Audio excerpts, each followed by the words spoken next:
Okay, good evening, everybody. Welcome. And could I, one more time, encourage people to move in just a little bit closer since we have a small group tonight that we can talk to each other a little better?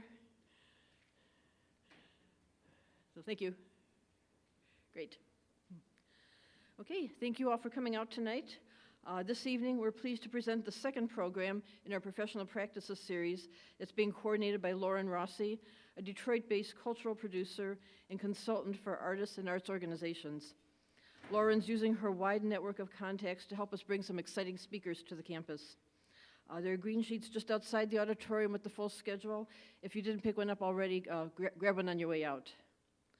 Okay, it's my great pleasure now to invite Lauren to the podium to introduce tonight's program and our featured speaker.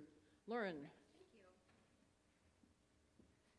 Thanks, Judy. Good evening, everyone, and thank you so much for being here. It's really a pleasure to have the opportunity to produce this series of professional practice workshops for you all this year. We were here a month ago talking about applying for grants and all the different types of assets that you need for that. And this evening we'll be talking about artist residencies. We'll be with Lisa again tomorrow evening in Hamtramck at Bank Suey if anybody's interested in coming to learn a little bit more after this evening. Tomorrow we'll also have a couple of panelists joining Lisa from residencies, both locally and nationally, kind of to offer their perspectives, as well as a local artist who's had experience with residencies before as well. So again, really happy to be here. Thanks again for coming. Hopefully we'll have a really great conversation this evening. Lisa's gonna offer us a presentation, and then we'll have lots of time for questions and answers. So please be thinking of all of your questions, and we'll have plenty of time afterward to talk about them. So Lisa Funderburg Hoffman is Executive Director of the Alliance for Artist Communities, where she has spearheaded the Diversity and Leadership Fellowship, promoting equity and in the artist residency field through support of emerging arts administrators of color and those with disabilities. A dynamic facilitator, she works with residencies, foundations, and other nonprofits on engagement strategy.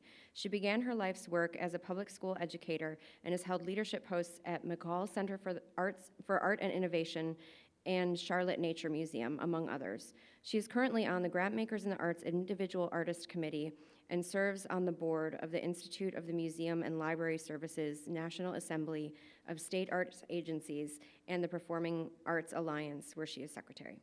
So welcome, Lisa. Thank you. Thank you, Lauren.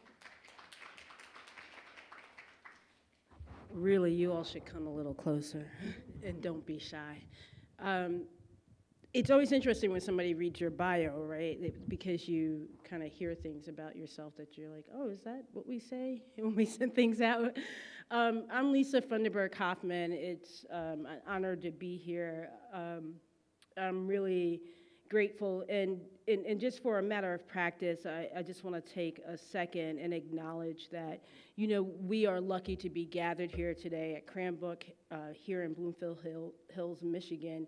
And I think it is important for us to recognize that this meeting, this convening, this moment together is taking place on the ancestral and sacred lands of the Peoria, the Potawatomi, and Anishinaabe Native people. Okay? We pay respects to the Peoria, Potawatomi, and Anishinaabe and other First Nations, both past and present. I ask that you please consider the many legacies of violence, displacement, and settlement that bring us to Bloomfield Hills today. We acknowledge the past, present, and future generations of the nations who have stewarded this land, as well as honor and celebrate this place. All land in North and South America is indigenous land, and we should keep that in our forefront as we walk and remember to respect and acknowledge that history. So, as Lauren said, I'm Lisa Funderburg Hoffman. I'm the Executive Director of the Alliance of Artist Communities. My pronouns are she, her, hers. I prefer for you to call me by my name, Lisa, just because I think that is really super important. I'm all the things that my bio said, but I should also say what I am not. I am not an artist.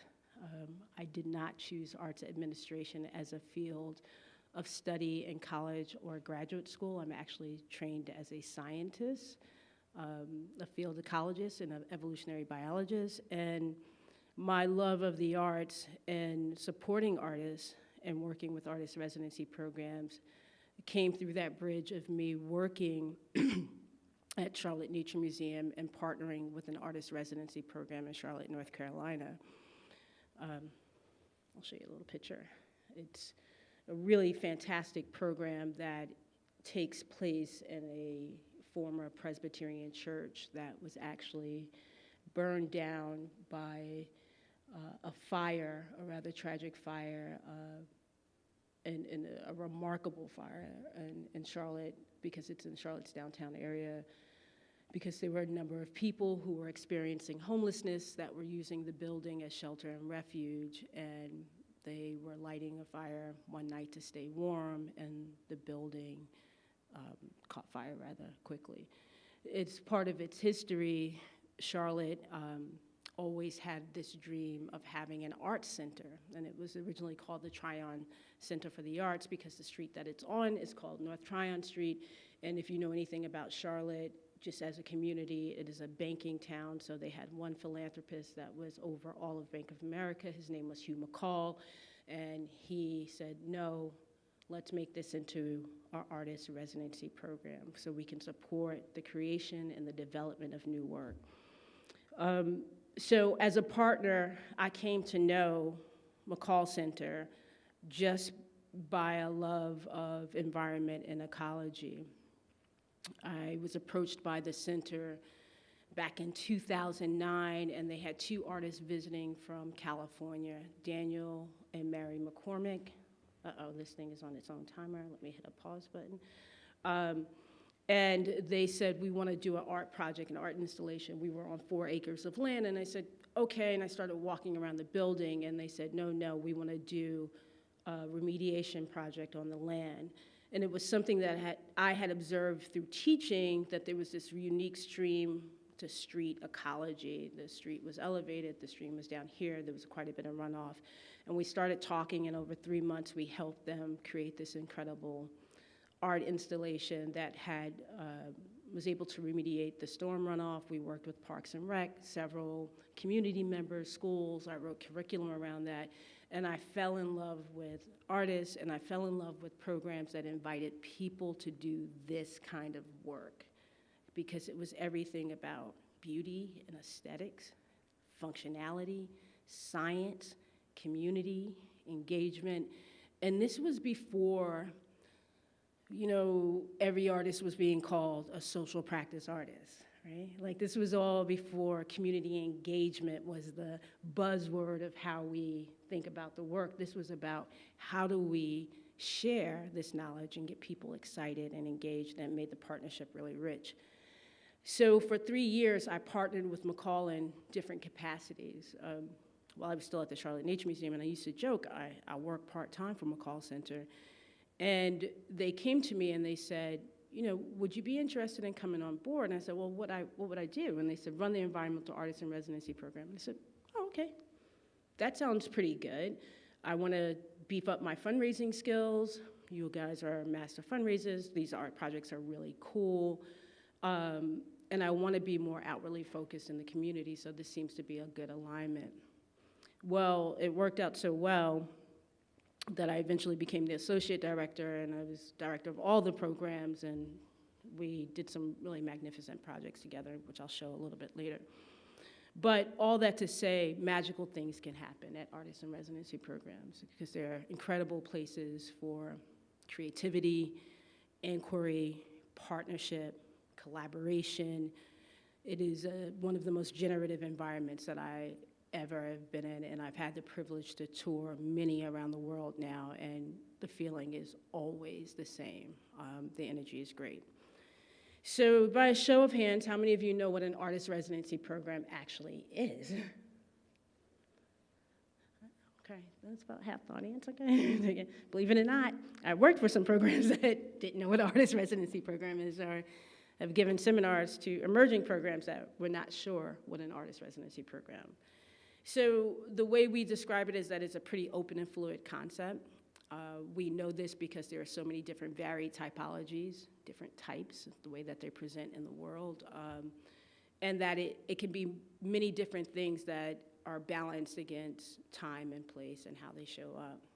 But for the working definition that I am working with the colleagues, and I like the European version of this, that artist residencies provide artists and other creative professionals with time, space, and resources to work individually or collectively on areas of their practice that reward heightened reflection or focus. Now tell me, what artist or creative doesn't want that? Like, isn't that what we're all hoping for? I mean, this is a majority MFA audience group here. It's like, after you leave, wouldn't you love to just reflect on your practice and think about where you're taking it? And this is what these programs do. There are incredible benefits for the artists. I like to really highlight that because I think that's super important. You can go for very specific reasons to learn a specific skill, technique, use specialized equipment, working with particular artists, curators, or scholars. You can use for education around conducting research. It's an excellent opportunity for collaboration and building networks, meeting with local artists and other residency professionals and artists.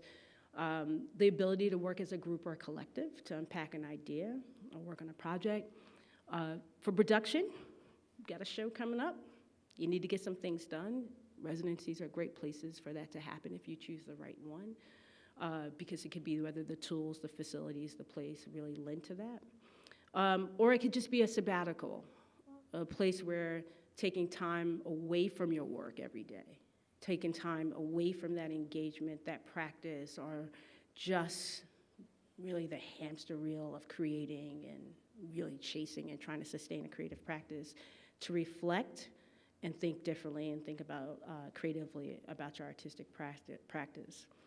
I bring this up because as you think about artist residencies, you should be considering, what do you need a program to do for you?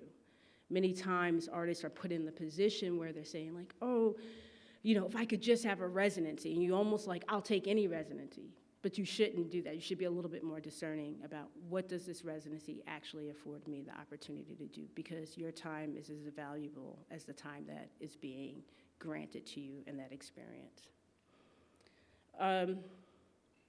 There are 500 to 750 residencies in the United States. That number ebbs and flows, it changes. You heard me say that there are many different varied typologies.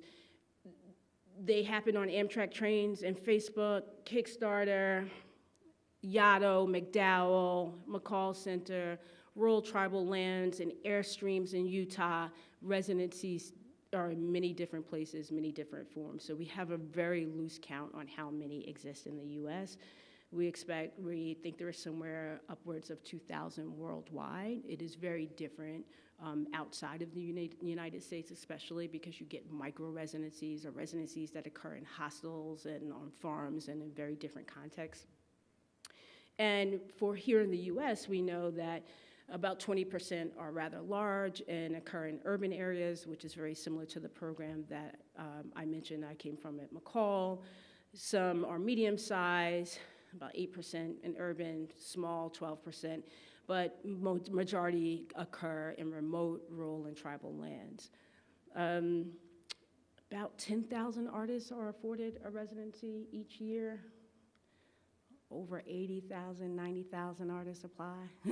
So there's not enough spaces to meet the demand for the need of artists who need this. And that stat I always tell everyone, it also doesn't account for those artists that repeat. So you have some artists that may go from McCall Center to Joe Mitchell to Headlands, and they've taken 3 slots, right? Like, so think about that. There's some artists that really do that, and that's part of the essential to their practice. 30% of residencies focus on a specific discipline. 70% serve multiple disciplines.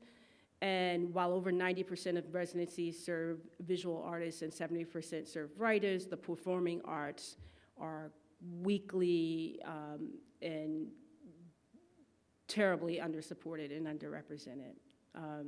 Less than 10% of artists participating in residencies are choreographers or dancers or performers of any sort. So that is something that the field is acknowledged in terms of representation. But in addition to, we also know that there are other barriers of entry, because if you don't have a sustainable life and a way to pay for your rent, time and space is not really a gift, and you can't leave for 3 months, or if you have to pay to go, or if you are a single parent, or if you are aged out. There are a number of barriers that prevent many artists from being able to participate in these programs, and we at the Alliance take that very seriously and are working with that. And in addition to artists with disabilities, not only from a facility's readiness, but also a cultural competency to dealing with that work. So that is really core to who we are and thinking about not who's getting a residency now. We kind of know the definition, that we know who those people who are getting, but we're really trying to mine that gap of the people who are not, and really reduce those barriers of entry. That's Daniel. That's a project. That's the end project of that very first project I worked on with Daniel at Charlotte Nature Museum, and it's the Watershed Sculpture, and it was an ephemeral installation, and the goal was for it to become part of the land. But you know, there is something about watching an artist unfold over time and hearing the rhythm of a hammer over 3 months as he worked with the land, built out that berm, invited people in, that was just really beautiful. And we did a number of different studies with that in terms of flora, fauna, insect diversity, tree identification, invasive removal, as well as monitoring the effects on the stream, which is a major stream that runs through Charlotte. So it was a really fantastic project.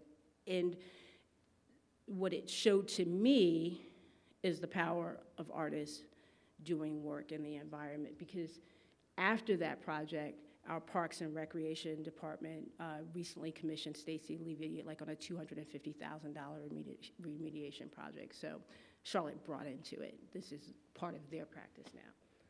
This is us working with some students when I was a part-time employee at McCall.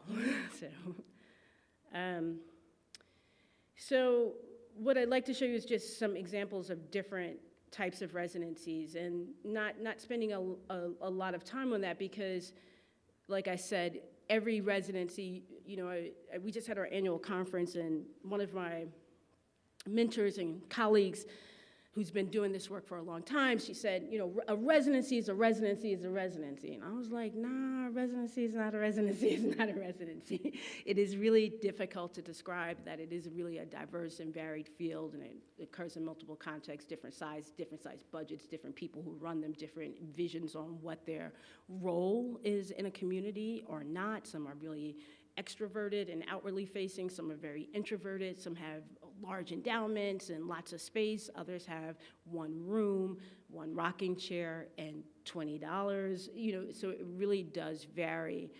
But what we try to do is start thinking about what are the types that you could apply into, right? Like there are the ones that you'll know from your friends that kind of hear word of mouth, that may either be experimental or loosely organized.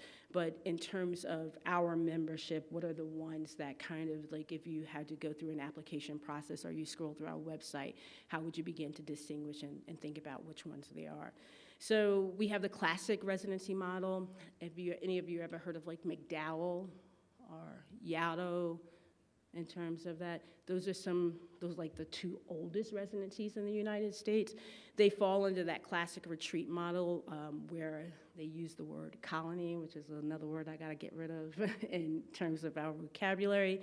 But they are often, you can find these throughout the world, US, and they're really well invested in. They have well established and strong reputations, both locally in their community and throughout the art world. They may offer public programs or not. They may be very secluded, may not be able to get into, for example, Yaddo, you can only visit or go on the campus as a public visitor one day a year. So, but this is all about supporting artists in the development of their work. This is an example, production-based residencies where there is an idea that needs to be expressed or worked on, and the project is the central aim. The organization provides a certain amount of infrastructure, material, and know-how, pretty close to a commissions-based residency, but the process is part of the final work. The process is part of the final work. And this is an example of an artist I worked with at McCall Center, worked very closely with. Her name is Aurora Robson, and her practice involves intercepting plastics from the waste stream. And Aurora really was, we had to do a lot of courtship with Aurora, and she said, in order for me to come to McCall Center, I thought it was going to be about studio space because we had these fantastic studios. I thought it was going to be about the stipend because there was an incredible living stipend. I thought about the material stipend because there was an incredible material stipend. She said, no, I have this curriculum that I've written and I need to test it out. I need to be able to engage with the local university or community college, and I want to produce an exhibition at the end. And she said, if you do that too, I'll be willing to do an exhibition at the end. So during her time there, she worked with a group of college students. They presented an exhibition off-site, but Aurora also had a full exhibition at McCall Center during that time. So over the course of 3 months, she created a whole new body of work, and it was really fantastic and left a really huge lasting imprint on Charlotte. Other residencies may be interdisciplinary and cross-sectorial, and you think about artists, right, they host artists working across a diverse range of media in different disciplines and fields in the arts. Both artists and the residency hosts tend to explore more often the possibilities to collaborate with partners across other sectors and outside of the arts world. So you see a lot of these across the pond, and more of them are occurring here in the US.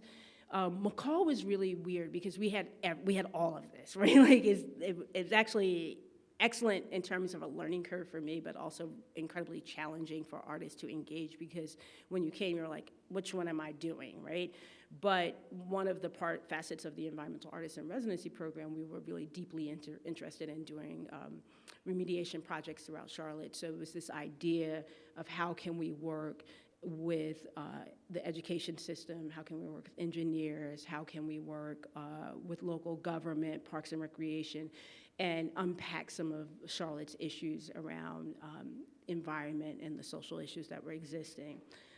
In addition to, with these residencies, you also start to see thematic residencies, if you think about like Santa Fe Art Institute, and they are really interesting because they encompass like all sorts of approaches to the work, but what unites them is this purpose of the residencies beyond artistic development alone. So I was recently at Santa Fe Art Institute, and the theme for this one, I believe it was justice. And it was everyone from scholars, curators, scientists, artists, and improv artists that worked in conflict remediation around the world that were coming together to talk about justice and present. And it's somewhat of a think tank atmosphere, but also this deep exploration of the work. And it's really, really beautiful to witness and learn in that environment. There are other residencies, and you see this a lot with the performing arts, that are connected with institutions and festivals. These are really super exciting because it will often lead to a large event. We just, at our annual conference, highlighted one in particular.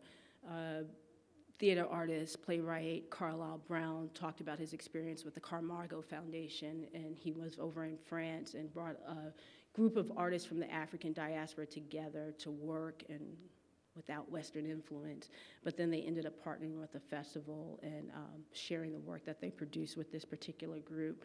These are really great because it's an opportunity to work collaboratively, often in collectives.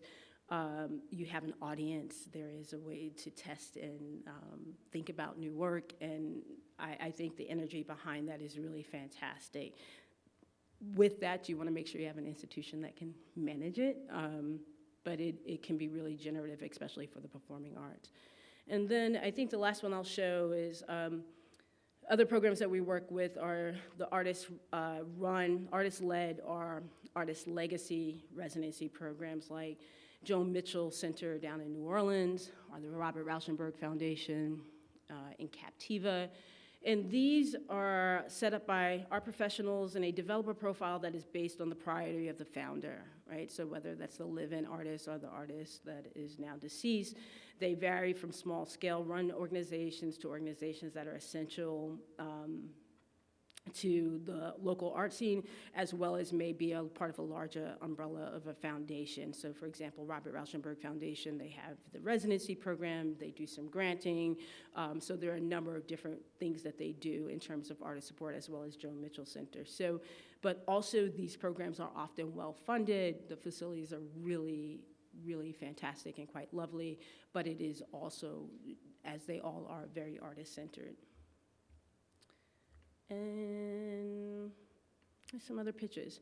So I wanted to balance that talk out with kind of this talk out with talking about not only the types of residencies and kind of like what happens in them, but also kind of how do you start to prepare for a residency, right? Like, because you're also in that group as MFA students that kind of have a hard time getting in, right? Like, it's not a guarantee once you finish an MFA program that you can get into at least a really well-subsidized residency program as well. Like, you might be able to pay to go to a Vermont Studio Center or something like that, but often that is not where you are, both financially and career-wise, that you may want to put that together. So I thought, because we do a lot of work around thinking through selection processes and how do we get artists ready to participate, that I would share some of the experiences that I had with some of the artists that I've worked with and have had the privilege to see the arc of their careers over the past 5 or 6 years, and what happens when you have a little vision and an imagination about your work. So I'm gonna show you a really short video. And this is of an artist that just had a seminal moment in his career, and you may have seen him on the New York Times. I don't know if you're familiar with Dred Scott. Back in 2000, I guess it was 15, he was in residence at McCall, and we were working together, and he was working on the research and development for his Slave Rebellion project. So it was this idea of Dred's there.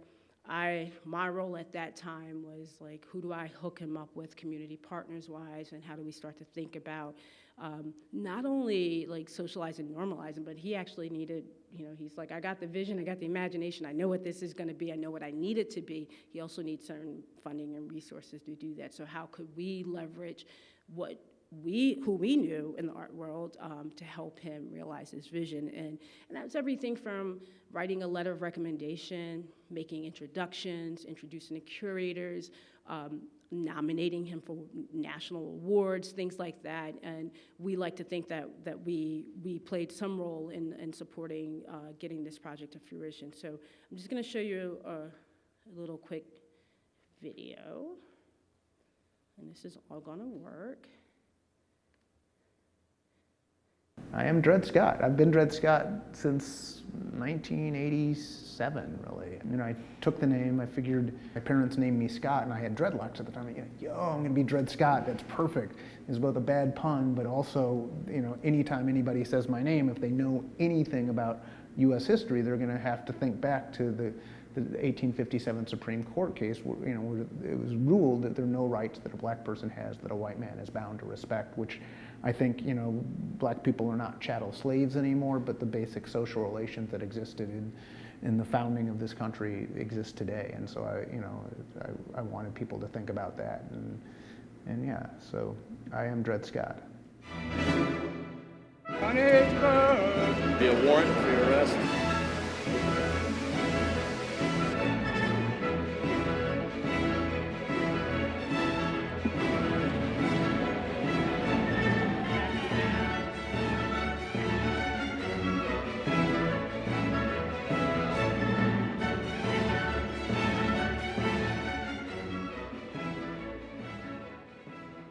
I make revolutionary art to propel history forward. I'm a visual artist, professional troublemaker. I work in a lot of different media. Sometimes my work shows in galleries and museums, most of it does, but sometimes it shows on street corners. Sometimes I got permission to show there, sometimes I don't. Yeah, that's what I do. I am an artist. I mean, it's not just, I mean, it's like, you know, if you make art, if it walks like a duck, squawks like a duck, it's a duck. I mean, I show in, you know, the Whitney Museum, the Brooklyn Museum. You know, I'm an artist. I work in photography, performance, video, installation, screen printing, sometimes painting. You know, that's what artists do. So yeah, I'm an artist. I make work that really encourages an audience to confront a lot of the cohering values of modern society, particularly American society, since that's where I live, but also to imagine how the world could be radically different and far better. And it really flows out of a desire for humanity to sort of get beyond this you know, situation where people are confronting each other as exploiters and exploited, oppressed and oppressor, and it's unnecessary. So this is an artist studio, and I share it with my wife, Jenny Polak, who's also an artist. The main project that's going on in the studio is this. This is Slave Rebellion Reenactment, which is a community-engaged project about freedom and emancipation that is going to reenact the largest rebellion of enslaved people in North American history. This, if you want to come over. So it's a print that just says, "Imagine a world." And then as you can see, it very faintly says, "Without America." Actually, you know, I want people to imagine it and, you know, really imagine a world that they'd want to live in and complicate that by thinking of it without America. Even if you think America's a really good place, which I don't. I think America is just a real nightmare for humanity. But, okay, so they took the piece on paper. This is on metal. I woke up to gunshots one morning at like 4 in the morning or something, and I'm like, man, there's a lot of shots. This is not normal. I mean, and it's like, indeed, you turn on the TV and police killed somebody, right? So I said, look, you know, I don't want to disrespect the brother, but I would love to bring one of these signs out. Would you all be cool with that? And the people were like, yeah, hell yeah, that sounds great. And so we put one up, and when the cops saw it, I mean, they were like literally like across the street, and it just sort of appeared. They didn't know how the fuck it happened. They were like, I mean, the sergeant was like pissed. I was like, all right, cool, fuck y'all. So I did this work called What is the Proper Way to Display a U.S. Flag, which had a photo montage on the wall, which had text that read, what is the proper way to display a U.S. flag? Below the montage was a shelf that had books on it that were originally blank, and below that was a flag that people had the option of standing on as they wrote their responses. And you had asked whether or not I expected the reaction that happened to this piece, and the simple answer is no. There was no precedent for that. You know, Salman Rushdie got sort of denounced by the mullahs in Iran, and that was the first time during my lifetime, or at least during my adulthood, where any piece of artwork or writing or novel or anything had been denounced by the heads of state. And then a couple of weeks later, my work is on the front page of all the Chicago newspapers and is a story on ABC and CBS and NBC. And so I was completely unprepared, but it was also very validating that the ideas that I was talking about mattered to the point where people from the housing projects would come wait in line for an hour to see this artwork by a then unknown art student in a Midwestern art school, but then to have ultimately through a lot of twists and turns that get to the point where George Bush called the work disgraceful, and I was like, yo, the President of the United States knows I exist? Damn, and he doesn't like what I'm doing? Well, hell yeah, I want to do this for the rest of my life. This is a really great job. I got more death threats than commissions. I don't know when work that I make is going to either be controversial, whether it's going to be loved, whether it's going to be hated. I don't know. My job as an artist is to make work that deeply reflects the times that we live in, and to try and understand that, to try and go for what's true, and present that to people in as sweeping a way as possible.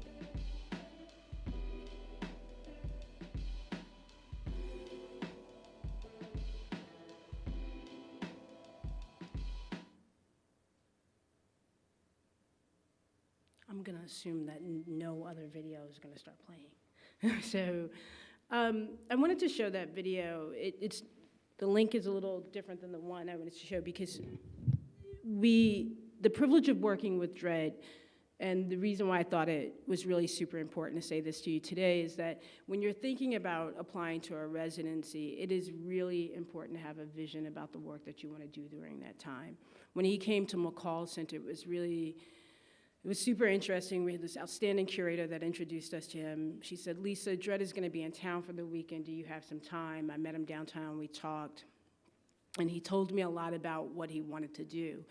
And I was like, well, you're not doing it here, so what does that research and inquiry look like? So how can I connect you? And we just talked about where the project was going to take place, what type of tools and resources we needed. It's like, I need to meet a costume maker. I need to know a little bit about more context around New Orleans. He's like, I need to understand where I can get a group of people, a group of Black people to participate in the performance.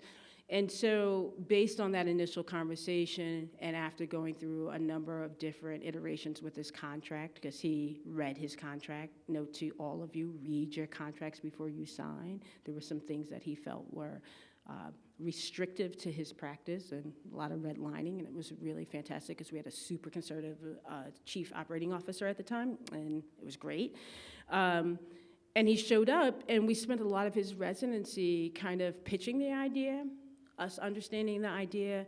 I connected him with a group of native New Orleans, they were Katrina transplants that had lived in the same ward where he wanted to do the actual reenactment, and the leader, the executive director of that program, sister still lived there, so they got together. He flew down to New Orleans to visit her. We put him in touch with UNC Charlotte to talk about costume making, and just did anything we could to help document and accelerate the process. We linked him into Johnson C. Smith, which is the HBCU, in terms of other artists that might want to work with him. And I think the one thing, it's like, being clear about what you want to do and having a vision of how you want to spend that time will make that time really productive for you. And if I'm talking about a time, we're in 2014, when Dred Scott was in residency, that project just came to fruition November 8th and 9th last week, and it's all over the New York Times. So you can see the arc of what happened, an idea a while ago that came to start to take a little shape and form during a residency, and then came to be just 2 weeks ago. So residencies can be powerful in terms of the arc of your career to achieve a goal that might seem really out of reach. So have a vision for what you want to do. The other tip I often give artists is let passion and curiosity be your compass. You know, sometimes we think a lot about, during the selection process, about, you know, why do we want to engage an artist? It's yes on your technical ability to present your work. Do you finish your work with a certain degree of refinement? We are super interested in your ideas, but what we're really super interested in, if you're curious, are you passionate about what you're doing? This is an artist I worked with. His name is Ruganzu Bruno. He's from Uganda. And he just was like, I'm into making playgrounds out of recycled products, and I just want to come do it in the US. He spent 6 months at McCall Center with us. He's a TEDx fellow. We partnered with not only McCall Center, but he went to Penland School of Arts and Crafts, and he realized the project of creating this playground in one of Charlotte's disinvested neighborhoods and communities. Connect your work with an audience who you're making the artwork for. Again, this is about knowing your practice versus the practice of the residency or that community. You see a picture here, Charles Williams. He's a young emerging artist who moved up to Charlotte from Charleston, South Carolina. And he's an incredible, incredible painter. I mean, a fine art painter. And he was just like, I just really want to explore my fear of water. And his crowd and the people that were attracted to his work, it was very specific, and it wasn't for everyone. He didn't claim to be a social practice artist. He was not necessarily interested in doing workshops, classes, painting tools. He just wanted to paint in his studio. But I can tell you he sold a lot of work because he was very clear what he wanted to do and who his artwork was for. This is Tat Fu Tin. He's a famous public artist. He lives in New York on Staten Island. And his work is all about futurism and being prepared, art and ecology, thinking very deeply about what happens when it all is over. So it's really themed around permaculture, how to build a sustainable life. And so we partnered over 2 years and actually never did anything together, right? Nothing. He was in residence coming back and forth, back and forth. And what he did was help me knit a community together to think about their future and their relationship to the environment and what is their survivalist strategy. And he's really fantastic because He's a generous artist that does not hold space that he doesn't need. And so his practice with his values, personal values in terms of his work and his time show up, and also how he practices. My partner worked with him in a project in Nashville, and he said, I can be the architect of the project, but I can partner with a local artist, but I would like the local artist to be the maker or the creator of the work. He's very generous with that. This is an artist, Maria Schell. She's a quilter from out of Alaska, and she was keenly interested in expanding her process of making and working with individuals who were experiencing homelessness and transitional work. And she thought that it was all about getting her quilt finished and donating it, and she learned that her practice became more about providing practical tools and working and leading workshops. Document your work and document it well. It is really critically important that as students that you realize that we don't want to see your iPhone photos. We want you to do the work, to document your work, light it well, good quality images. If it's your writing sample, make sure that it's clear and coherent and it is right in line with the word count. Your video samples, that they actually can be uploaded and open, that we don't have to search through YouTube for them. I sit on panels year-round. I run panels year-round, and there's nothing more disappointing than when you cannot actually access the artist's work. Nothing. So I say this to you, document your work, document it well, document it professionally. Be thoughtful about that. Pay attention to the guidelines, and make sure the links work. If there's a deadline of midnight, don't wait till 11:56 and then email the panel person like, I couldn't get in, there was a glitch, because you know what we say? Because there's like 250 other applications. Sorry, try again next year, and you've just missed out on an opportunity, a $25,000 award or opportunity. So prepare for that, document your work really well. The other side of that, when you participate in residency programs, ask them to document your work and your time and your process there.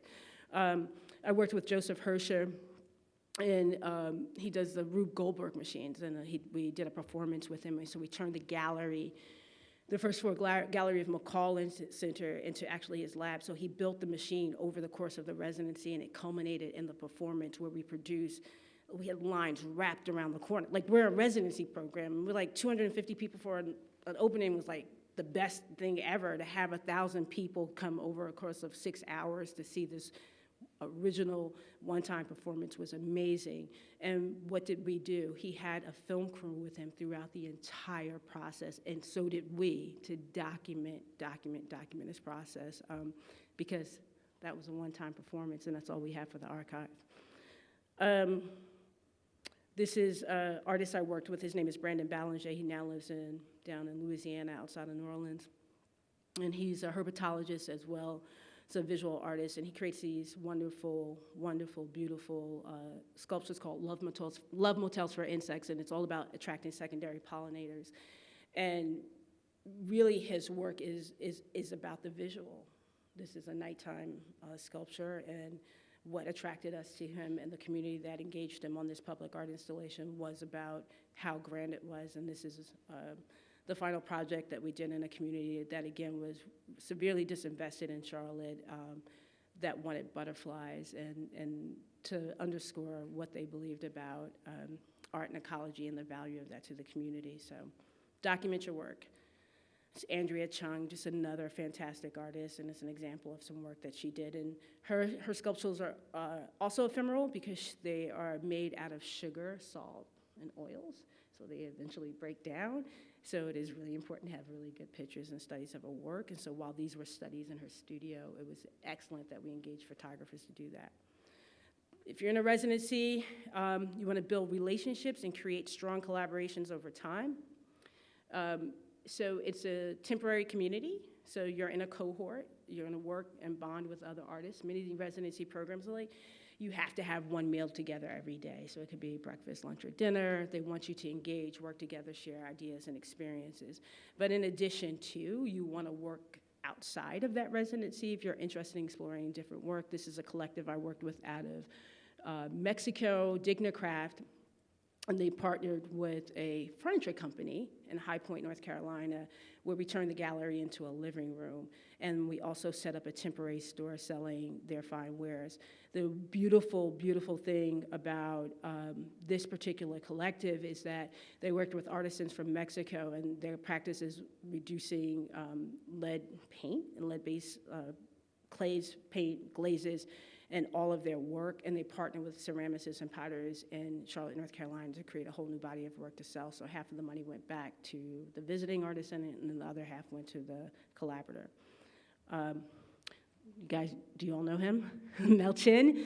I had the privilege of working with Mel, and Mel came in and he was doing a retrospective at McCall Center, and we were really excited. He was like the first, he was in the first cohort that I was working with. That was incredible. And Mel was really clear. He said, Lisa, I got to get this Fundreds project off the ground. And if you know anything about Fundreds, it's about this, again, lead and raising awareness of lead in the pipes and the soils and how it's affecting children. And we did the exhibition, had this fantastic way for community members to come in and complete a $100 bill. But we said, how do we scale this? Like, what can we do to actually scale this project? So I partnered with Mel. I wrote a script. We got it produced. We set up a PSA, did curriculum, and our local school system set aside one day that every student in CMS, and I don't know, I can't remember if we did every school, it was middle and high, it was elementary and middle, or elementary, middle, and high, but it was their character education day where every student filled out a $100 bill. So they viewed the curriculum, they learned about it, they completed it, and we did that. We had 40,000, had teachers dropping off Fundreds, and for Mel, that mass, that density, that number was important because he eventually did, we were, about 2 years ago, he took it, he and Nancy Pelosi walking through, and he's presenting this to Congress, and we were part of that. But being very thoughtful about building out those networks, and it was not only the network that we helped locally, but then we became part of a larger network that he was facilitating around the United States. So be clear about that opportunity. This is Ivan Toth de Pena. I worked with him. He moved from Miami, really fantastic artist and architect. And I show you this because he had a particular incredible artist. He was very successful, getting a lot of public art exhibitions, selling a lot of artwork. He decided to stay, buy a studio. After his experience at McCall, he said, I'm gonna move to Charlotte. This is our new home. And the Charlotte Symphony contacted me, and they said, we wanna do something with an artist. I said, okay. And we're gonna do something big, do you have anybody? So I went and just kind of popped in each studio, and I said, anybody interested in working with the symphony? And Ivan said, I've always wanted to do something with that. And I said, what would you like to do? He said, I wanted to put sensors on Maestro and be able to map that digitally and be able to show that projected throughout as he's conducting. I said, okay, well, I'll bring him down. And we made that happen. And that is the vision, the imagination, and the opportunity. But in addition to, the symphony was well, we can't pay him. I was well, we don't co-opt artists. If we pay artists, we expect you to pay artists. So he got a $15,000 commission to realize his dream, and it was wildly successful. We sold out 3 shows on that. But this idea of networking, collaborating, having a defined idea, having a vision, having a dream, being able to articulate that and document your past work builds confidence for people to invest in that. Okay? So it just doesn't happen because you think you're good. It happens because you build up a body of work and evidence that you can actually do the work. And Ivan has had a really successful career in Charlotte since then. I say this to everyone. Present your work in a way that can be understood. I can't say that. I say this as an outsider in terms of I'm a scientist, and every physics class is keep it simple. You really, the jargon is for a space, your artist statements for a space, but be very clear. Be very clear, be very direct, be concise, be thoughtful about how you're presenting your work. Often the time we get caught up in presenting it in such a way that we think is going to be published that it actually confuses your selectors and those people that are thinking about engaging your work. And have an opportunity to help you propel your future. And this is true. This is true for any residency. You can talk to David at McDowell, You can talk to Elena at Yaddo, you can talk to Sharon at Helen's. They'll tell you the selection committee doesn't want to hear meanderings. They want to hear very clearly what you think about your work, your ideas, what are your visions, what do you hope to do. It's not about holding you accountable to that finished product. It's just how you express yourself and how you express your ideas, so keep it simple. This is an artist I worked with, Samantha Hill, and she just said, I'm into archiving and documenting Black joy. That's it. She's like, I'm a social archaeologist. And we're like, great, come to McCall Center. This is fantastic. And she too did a lot of engagement and research while she was there, and it was just really a lovely experience. So keeping that in mind. Also, understanding very clearly like where you are in that work. This is an artist I work with, is well-renowned for her work as a potter, ceramicist, Mei Ling. But when she submitted her application, she said, I'm an emerging artist. I was like, Mei Ling, are you really an emerging artist? Because I'm not thinking you're an emerging artist. Like, I'm looking back at all these exhibitions, everywhere your work has not only been exhibited, but in what collections. I'm thinking like, top tier. She's like, well, I'm doing an environmental inquiry, and I'm really interested in mycorrhizal relationships and fungi bumps and farming now. So in this part of my practice, I am emerging. But she was very clear about what she needed in terms of support, her inquiry, where she stood, what she was going to actually do, what we knew her for, but what she was going to do in terms of her practice here. And it was beautiful and refreshing to work with, and I still talk to Mei Ling quite frequently now. It's Robert Karimi, just another great artist, and another artist, Dave and Wendy, that I worked with at Moths and so forth. I'm gonna wrap up there because I think that gives me enough time to take some questions and talk about it, but again, this is the idea of residencies. They don't have to be unknown or out of reach for you. They don't have to be something that it can never be for you.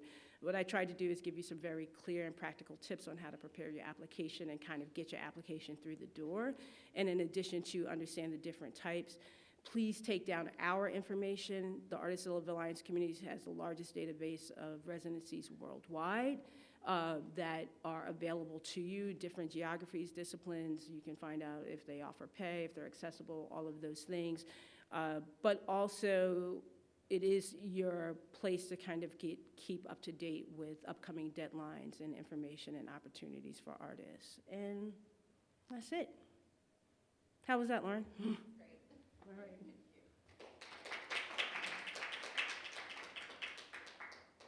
Questions? How would you, where would you recommend someone who's in their first year of an MFA look? Yeah, I think it's hard. I don't know if I have. Oh, sorry. I don't know if I have